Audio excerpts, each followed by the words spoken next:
Você vai ser crux, a cruz, o próprio instrumento da redenção, o seu significado. Crux é a palavra em latim para cruz, e temos na área mais escura dos céus, bem no limite externo do plano celeste, o terrível e vergonhoso instrumento pelo qual o nosso querido, amado Salvador morreu para comprar a nossa redenção, a saber, uma cruz.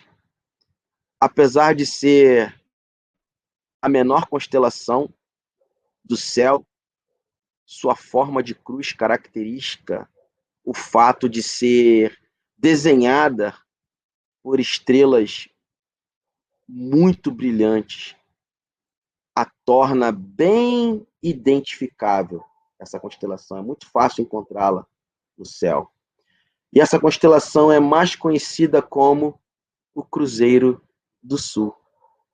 Interessante que o seu nome hebraico era Adom, que quer dizer cortado ou retirado. Exatamente a mesma palavra usada em Daniel 9:26, que diz assim, para se referir ao ungido que seria morto. Além disso, a última letra do alfabeto hebraico, Tau, era originalmente desenhada na forma de uma cruz, indicando uma marca, um limite ou fim. Realmente, a cruz marcou o limite mais baixo de humilhação pelo qual nosso Salvador teve que atravessar. Não houve nada mais degradante do que isso em toda a história humana. Quando os homens pecadores assassinaram o bendito Filho de Deus na cruz do Calvário. E nem precisamos entrar em detalhes sobre o significado dessa constelação, pois a cruz tem sido o mais importante emblema para os cristãos de todas as épocas. Mas a mensagem da cruz é que devemos amar. Devemos amar é o verdadeiro significado que isso nos transmite, que nos ensina sobre o significado do sacrifício, a morte expiatória do Cordeiro de Deus, por amor a todos nós. A mensagem da cruz não significa uma adoração ou exaltação ao objeto físico cruz. Mesmo antes da morte histórica de Cristo, a cruz ela era um símbolo sagrado em praticamente todas as antigas culturas do mundo, no caso do mundo antigo. Os egípcios conheciam isso, os persas, os assírios, os indianos, celtas, hindus, chineses e tantos outros povos. O próprio apóstolo João nos fala do Cordeiro de Deus que foi morto antes da fundação do mundo, que foi morto desde a fundação do mundo. Como diz Apocalipse 13, versículo 8, assim, desde o princípio Deus tem colocado nos céus a cruz do Calvário, prefigurando o preço pelo qual a nossa redenção seria conquistada. E nessa constelação, nenhuma estrela tem nome próprio, mas apenas nomes indicando o seu brilho relativo. Por exemplo, a estrela Acrux, alfa, a estrela alfa, no símbolo, até coloquei aí na imagem,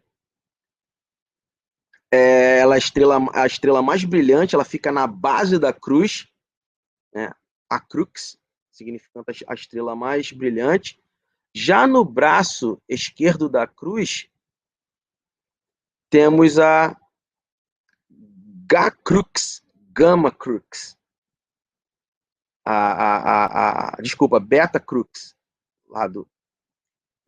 a mais brilhante na base da cruz. No braço esquerdo, a Gama,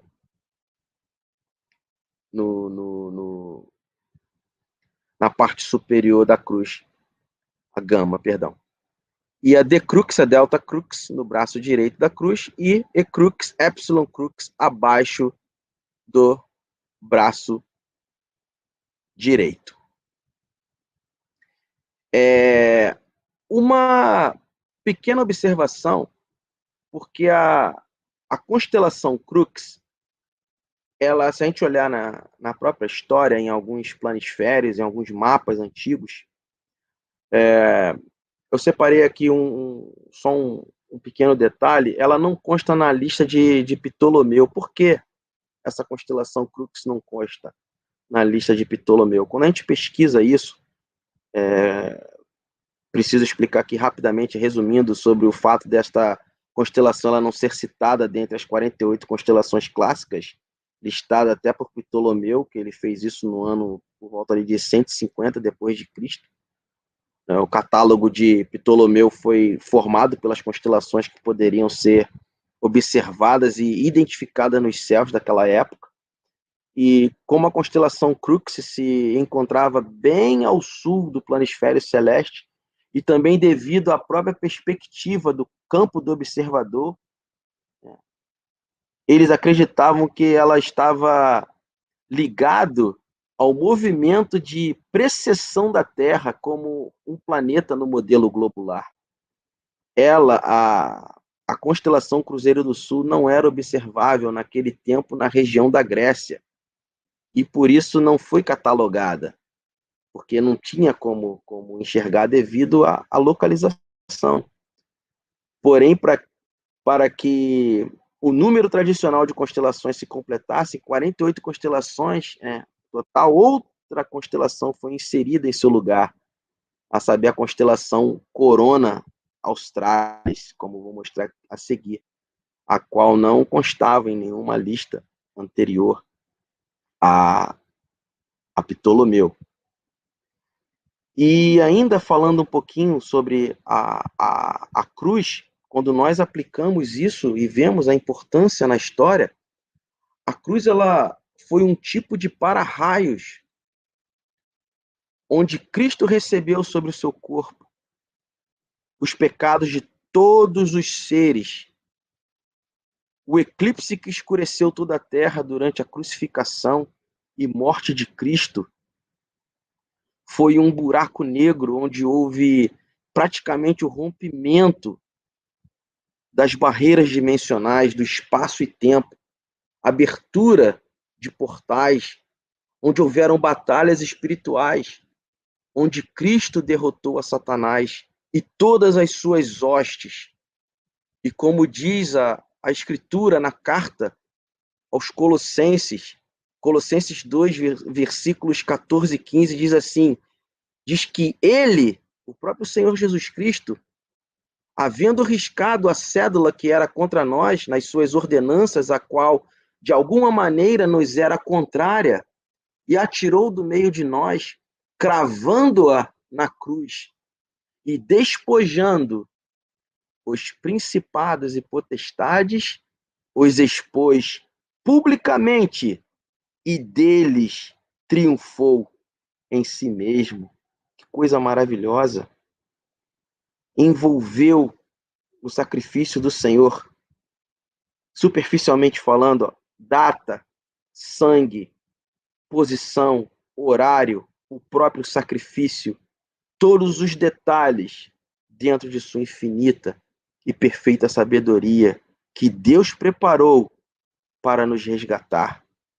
O dia virou noite durante a crucificação de Jesus, porque as dimensões se abriram e o mundo atemporal estava em ação. Jesus é o link, é a conexão, aquele que conecta o passado, o presente e o futuro nos eventos da história humana. Ele derrotou a Satanás, expôs, desprezou e triunfou sobre todos os principados e potestades. Jesus é o alfa e o ômega, o começo e o fim. As duas extremidades do espaço e tempo. Lembrando sempre que antes da criação desse mundo, o Cordeiro foi imolado. Foi o princípio, o começo, e ele será o fim. Passado, presente e futuro vão se fundir e se unirá na eternidade, na qual Jesus é a chave, Jesus é o caminho. Por isso que ele é o caminho, a verdade e a vida. Em Gênesis capítulo 1, versículos 2 e 3, temos a ressurreição de Cristo no mundo atemporal. A criação do novo mundo, quando Deus disse, haja luz e houve luz. E isso está conectado a João capítulo 1, versículos 3 ao 5, que diz assim, todas as coisas foram feitas por ele, e sem ele, nada do que foi feito se fez. Nele estava a vida, e a vida era a luz dos homens. E a luz resplandece nas trevas, e as trevas não a compreenderam. Deus revela pelas Escrituras e também pelo testemunho da criação o grande segredo do universo e mostra o seu grandioso plano da redenção. No versículo 3 de Gênesis 1, vemos o verso, e disse Deus, haja luz, e houve luz.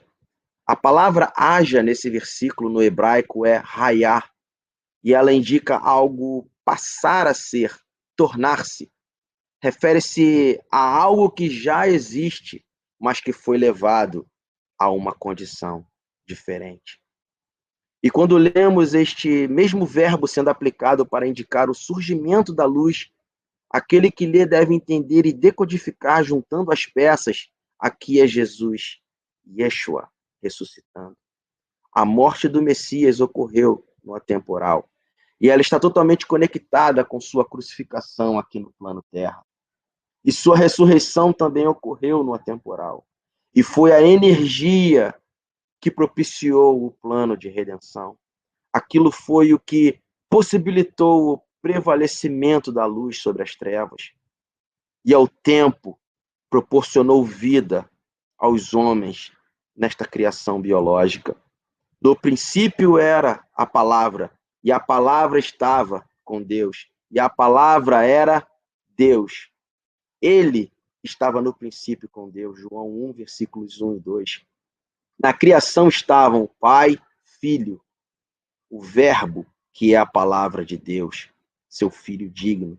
E também estavam ali o Espírito Santo, a Rua Hakodesh, realizando juntos o novo plano, o plano da redenção. Gênesis 1, versículos 1 e 2. De todas as coisas foram feitas por ele, e sem ele nada do que foi feito se fez. João 1, versículo 3.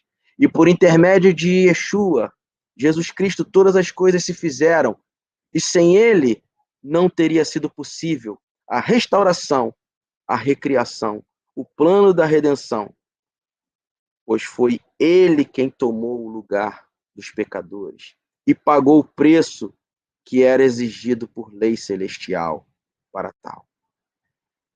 João 1,4 diz que nele estava a vida, e a vida era a luz dos homens. Ele morreu para dar vida e para vencer aquele que tinha poder sobre a morte, que é o diabo, como diz Hebreus 2,14. E por isso é a luz dos homens. É a luz que brilha nas trevas, e as trevas não a compreenderam, João 1,5. Ele é a luz de Gênesis 1,3, que foi raiar, que significa trazida de volta da morte para resplandecer e brilhar eternamente. Aleluias! Glórias ao Eterno. Não tem como não glorificar o nosso grandioso Deus. Que coisa maravilhosa! Ele venceu a morte. Ele pisou na cabeça da serpente. E ele propiciou aos que pecaram a vida por substituição. O preço do pecado é a morte. A morte é o salário do pecado. Aqueles que pecaram deveriam morrer. Nós deveríamos morrer. E por isso aquele que não ficar do lado da luz, que é Jesus, está condenado. Pois é por ele que se tem a vida. Compreende o motivo destas coisas? Nós viemos aqui condenados, e a escolha da luz do Messias é o que nos faz, através dele, ter a possibilidade da redenção. E assim, vida. vida eterna e vida em abundância. As coisas são muito mais profundas do que nos contam no sistema religioso, denominacional, meus amados irmãos, porque as coisas não são aleatórias. O Messias não veio para corrigir um erro, já havia um plano. Por isso, aquele que se sente perdido já passou da hora de se encontrar. A saber, que você está aqui para escolher um lado. Não demore, o tempo de Deus é agora. Se você ainda não fez isso, que seja o certo a sua escolha. Porque se você escolher o caminho largo, que é fácil e repleto de trevas e escuridão, você terá o que te é de direito desde o princípio, que é a morte. Mas Deus nos ama tanto, mas tanto, que nos deu seu Filho unigênito para nos salvar, para que todo aquele que nele crê não pereça, mas receba a vida eterna. Por isso, a importância da mensagem da cruz, que é a mensagem do Evangelho da salvação. Essa cruz para nós, como instrumento da redenção, nos trouxe vitória sem fim para a nossa santificação. Por isso devemos amar a mensagem da cruz. Até como a nossa irmã Priscila colocou aqui no chat, estou vendo aqui, me fez lembrar do louvor, sim, eu amo a mensagem da cruz, isso é maravilhoso. Até um dia recebermos a coroa da glória, até por uma coroa trocar, como diz esse mesmo louvor. Coisa maravilhosa. Além do Cruzeiro do Sul, agora